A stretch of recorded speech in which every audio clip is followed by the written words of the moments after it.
அப்போ இன்னைக்கு பார்த்தீங்கன்னா வரலாறு காணாத அளவுக்கு தமிழ்நாடு கடன் சுமையில் உயர்ந்திருக்கு.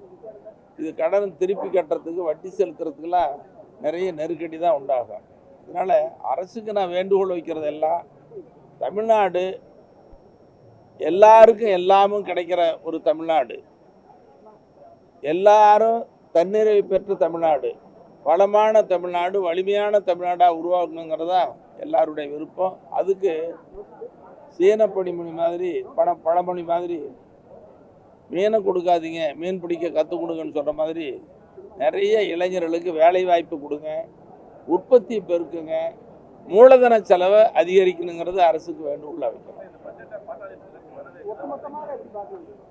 அதாவது ஒட்டுமொத்தமாக இந்த இடைக்கால வரவு செலவு திட்டம் என்பது 5 ஆண்டுகளில் செய்த சாதனைகளை சொல்லியிருக்கிறாங்க. புதிய அறிவிப்புகள் எதுவும் வரல, வரும்னு எதிர்பார்க்குறோம். கூட்டணி அறிவிப்பு எங்கள் ஐயாவுக்கு அதிகாரம் கொடுத்துருக்குது, பேசிகிட்டு இருக்கிறாரு, சீக்கிரம் நல்ல முடிவு சொல்லுவார். அதாவது யார் வந்தா இல்லை ஒரு நிமிஷம், யார் வந்தாங்க என்ன பேசுகிறாங்கலாம் தேர்தல் நெருங்கின நேரத்தில் சொல்ல முடியாது. ஒரு அரசியல் கட்சி எங்கே போவாங்க எங்கே வருவாங்க யார் கூட பேசுனாங்கன்னா வெளியில் சொல்ல முடியாது, சொல்கிறது சரியாக இருக்காது. கடைசி முடிவு வரும் பொழுதுதான் சொல்ல முடியும். எல்லாரும் கூட பேசலாம். இப்போ எல்லா கட்சியும் நண்பர்கள் பேசுறதுனால ஒன்றும் தவறு இல்லையே. எல்லாரும் இப்போ பார்க்குற எல்லா கட்சியும் பேசுகிறாங்க.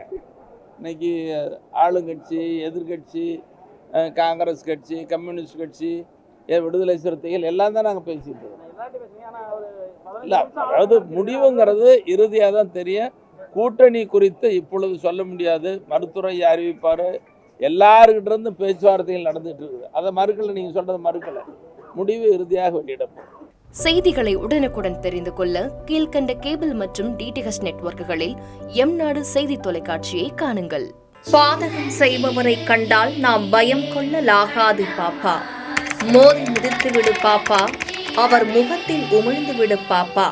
அண்மை செய்திகளை உடனுக்குடன் தெரிந்து கொள்ள இணைந்திருங்கள் எம்நாடு தொலைக்காட்சியுடன்.